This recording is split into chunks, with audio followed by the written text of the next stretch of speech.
electoral. Agradezco que esté con nosotros aquí en el estudio el profesor Samuel Aguilar Solís. Él es analista político y colaborador del diario, del grupo El Financiero. Muy buenas noches, maestro, gracias por estar con nosotros. Gracias, Vianey. Jesús, buenas noches. Buenas noches.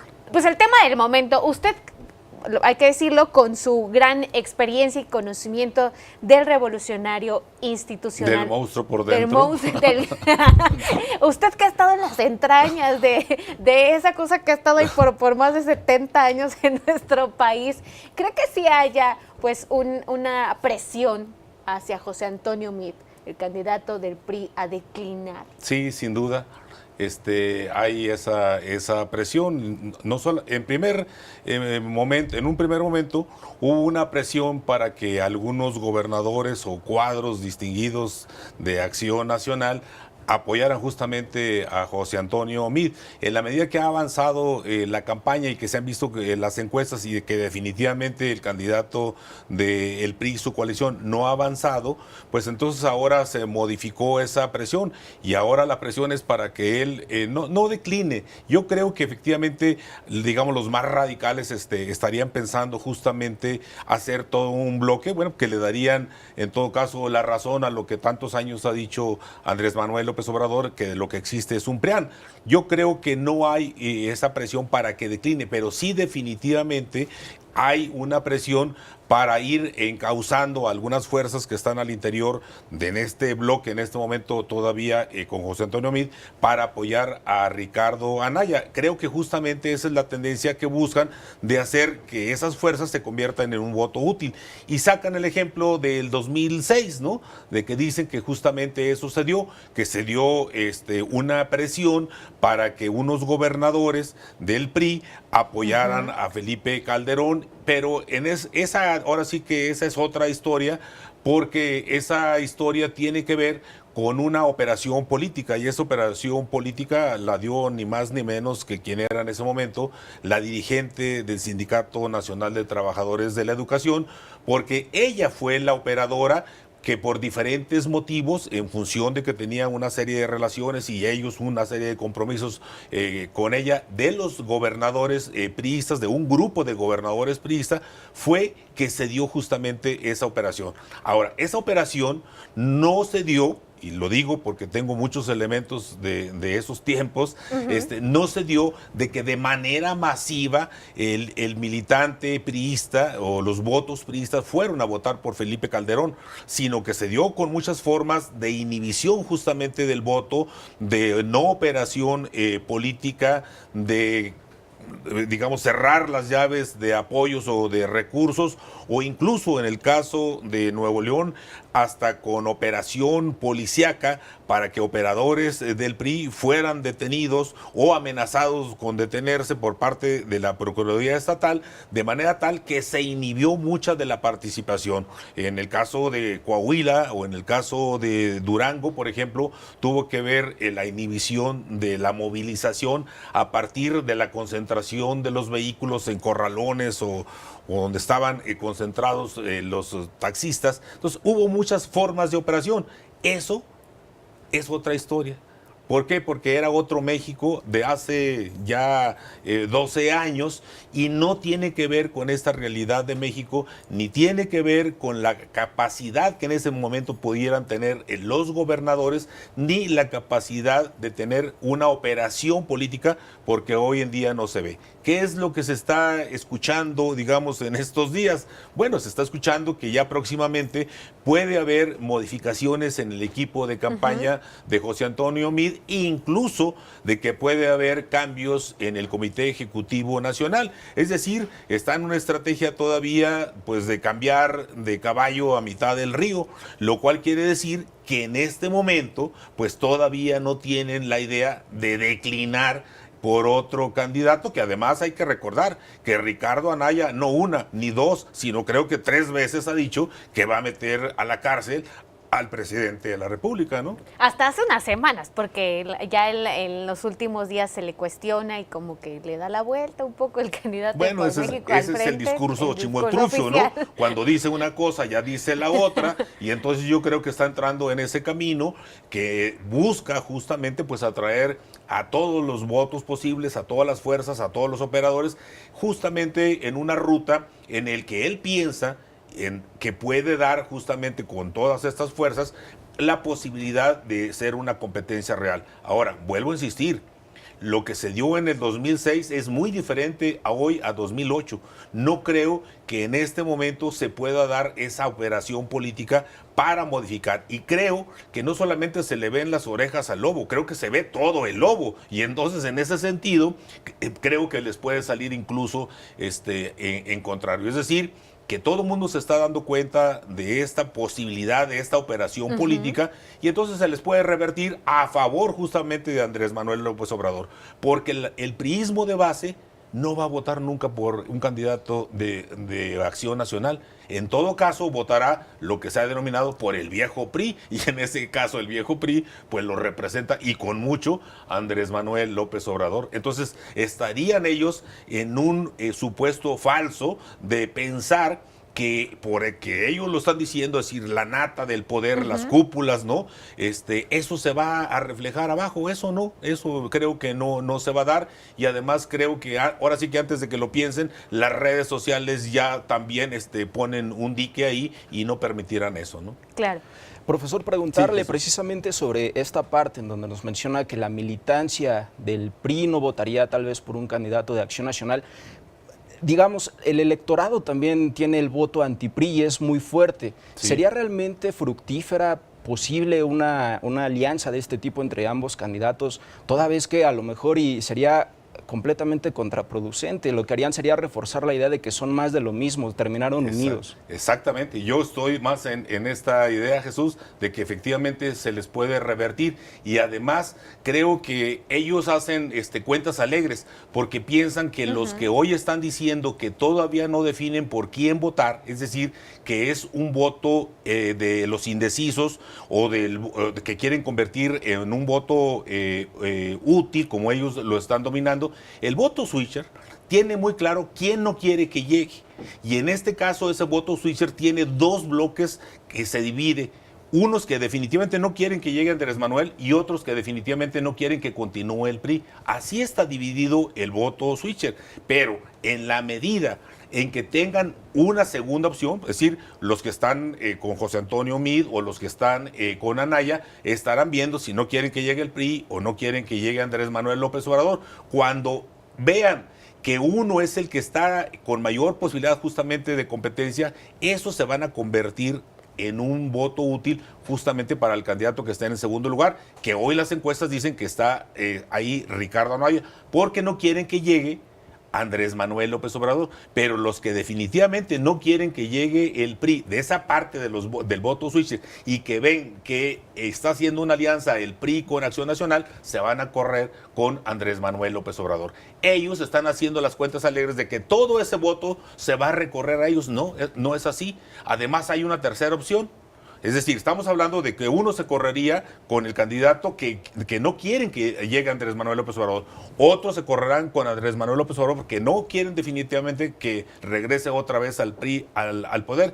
Pero un tercer grupo de esos votos switcher se puede quedar en casa viendo el fútbol, que por cierto hay mundial ese día. Así definitivamente, o sea, ni A ni B me convencieron y mejor no voy a votar y me quedo en mi casa a ver el fútbol. Eso puede suceder, pero hasta este momento los números de todas las encuestas y lo que dice Oráculos, por ejemplo, que de una u otra manera es una síntesis de todas las encuestas, pues es que en este momento ni los dos juntos tienen posibilidades de ganarle a Andrés Manuel López Obrador. Que es justo lo que hoy presumió Andrés Manuel López Obrador. Así es. Ni juntos me ganan, pero en este y momento, el que se unan no quiere decir que le van a dar... Pero en este momento, Vianey, o sea, las cosas pueden cambiar. las cosas pueden cambiar y voy a poner dos ejemplos. Un Me lo- ejemplo nos internacional y un local. ¿Nos podría decir qué cosas harían cambiar este panorama electoral Sí, después de esta pausa? sí, Maestro, claro. antes de irnos a pausa nos comentaba que sí hay posibilidad de que este panorama político y las preferencias electorales tal y como están puedan revertirse. Díganos de qué se trata.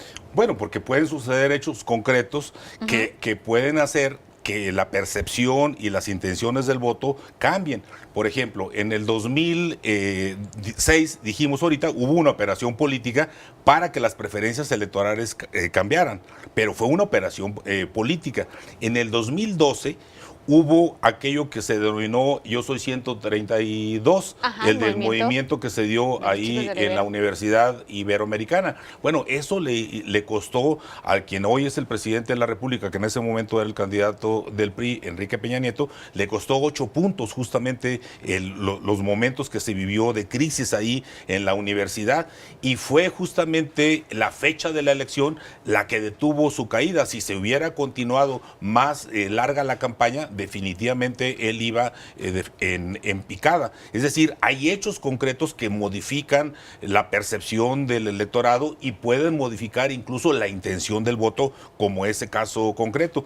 Pero con una diferencia tan abismal, digámoslo así, de un 12%, algunas casas encuestadoras lo sitúan en el 20%, o sea, ¿realmente se puede revertir? ¿Qué tendría que pasar? Bueno, cualquier cosa puede pasar, sí, o sea, por ejemplo, en el 2004, en marzo del 2004, fueron los atentados de Atocha en la estación de tren de allá de Madrid. Ese día era un jueves en la mañana, las elecciones eran el domingo. Pues del jueves al domingo se modificó la intención del voto de los ciudadanos españoles y le dieron el triunfo al PSOE, a partir justamente de que el gobierno del Partido Popular no pudo gestionar la crisis, pero no solamente fue su ineficiencia de la gestión de la crisis, sino las mentiras que dijo. Y ellos estaban acusando de que había sido ETA los responsables del atentado, y no fue ETA, sino que fueron atentados, digamos, con otro carácter terrorista en el mundo islámico en contra de las personas que viajaban en ese momento en los trenes. Y ese hecho, del jueves al domingo, modificó las preferencias electorales y ganó quien fue presidente del gobierno español, Zapatero, del Partido Socialista Obrero Español. Modificó radicalmente en 3 días, porque el sábado ellos le llaman justamente como el día de reflexión, entonces ya no eran más que jueves y viernes y ir a votar el domingo. Entonces en 3 días se modificó y el cuarto día el resultado fue totalmente diferente. Profesor, esto que podría pasar, que cambie completamente el panorama como lo tenemos hoy, podría ser el segundo debate presidencial, porque tendrá algo completamente diferente que no habíamos visto, público presente, que además podrá preguntar a los candidatos. ¿Podría ser esto algo parecido a los estudiantes interactuando con el presidente? No, no lo creo. La verdad es que los debates no modifican mucho, lo acabamos de ver. Lo acabamos de ver, que al final del día la percepción que hubo, y yo creo que así fue, que Ricardo Anaya salió triunfador de ese debate, pero también Andrés Manuel fue, digamos, triunfador. ¿Por qué? Porque él tenía un objetivo. O sea, él era el que iba en primer lugar de las encuestas y el objetivo era que no salir vapuleado de ahí. Y pues a lo mejor le dieron 2 o 3 arañones, pero no salió vapuleado. De tal manera que él mantuvo su preferencia electoral. Las encuestas que hemos conocido es quién ganó el debate en la función de la percepción. Pero ¿quién ganó en función de qué? Del objetivo que se llevaba, y el objetivo que llevaba Andrés Manuel era salir como había llegado, y creo que en ese sentido él también gana el debate, pero no modificó, hasta ahora que las encuestas que tenemos, no ha modificado las preferencias electorales. Vamos a conocer en los próximos días seguramente ya encuestas que no van a modificarse mucho, de tal manera que los debates electorales pueden modificar, si fuera, digamos, prácticamente en un empate, sí sería sustancial, pero en la medida que la distancia es tanta, entonces si modifica 2 puntos o 1,5 puntos o hasta 3 puntos, digamos, para uno de los ahora contendientes o que le quite al que va en primer lugar, pues no sería significativo, de tal manera pues que el debate no sería, aún con la participación de las preguntas del público, pues no será de manera radicalmente sustancial. Claro, profesor, es un deleite platicar con usted, pero muchas gracias. El tiempo en televisión es un tirano, digámoslo así.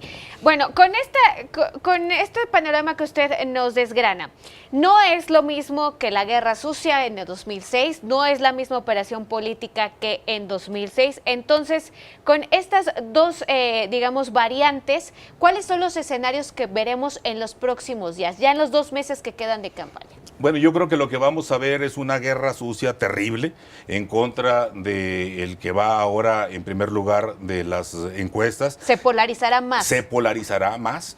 Yo creo que vamos a ver una elección muy polarizada, pero vamos a ver otra cosa, Vianey y Jesús. Vamos a ver, desafortunadamente para nuestro país y para la democracia que tenemos en nuestro país, por muy joven, por muy débil que sea, pero creo que es una desgracia lo que estamos viviendo, de que las cosas ahora, de muchos de los procesos electorales locales, se están resolviendo a balazos. Llevamos decenas de asesinatos simplemente de ciudadanos que han levantado la mano para decir que aspiran a ser regidores, alcaldes, diputados locales o diputados federales. Llevamos decenas, y eso, la verdad, es algo dramático. No existe en ningún país del mundo la situación que estamos viviendo en nuestro país. De tal forma que en estos días justamente que van a iniciar las campañas locales de candidatos a diputados locales a los congresos locales o de alcaldes en nuestro país, desafortunadamente creo que vamos a ver todavía mucho más violencia y muchas más cosas de las que hemos estado viendo en lo que va del proceso electoral. Entonces, no solamente serán campañas negras que estaremos escuchando o viendo en la televisión, en los memes, en las redes, en el radio, etcétera, sino creo que también, desafortunadamente, pues este proceso electoral se está llenando de sangre y eso es muy lamentable y es muy grave lo que estamos viviendo. Entonces, ¿cómo se va a resolver el proceso electoral? Yo creo que en una ruta en la que está esta campaña electoral con sangre, pero también con campañas negras y lo que ustedes ya señalaron hace un momento en el noticiero, es decir, la posibilidad de que algunos grandes empresarios estén dispuestos a hacer todo lo que sea para que una persona no llegue a la presidencia de la República. Es decir, eso no lo tienen que decidir 4, 5, 10 o 1 millón, lo tienen que decidir 90 millones de mexicanos que están o estamos en la lista nominal y seremos los ciudadanos los que definamos quién es el que debe de ganar, pero creo que no estamos en una plutocracia para que ellos sean unos cuantos los que definan, porque eso huele a tambores de golpe de Estado, ¿no?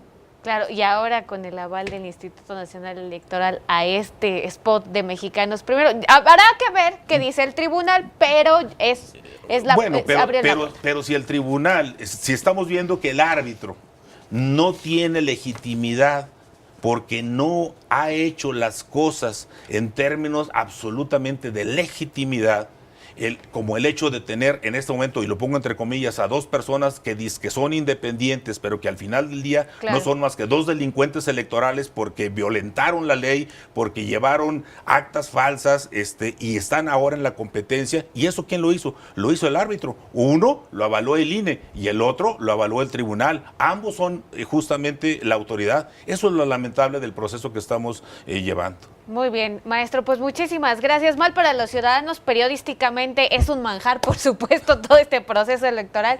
Muchísimas gracias por acompañarnos. Lo leemos en El Financiero. Claro que sí, mucho gusto.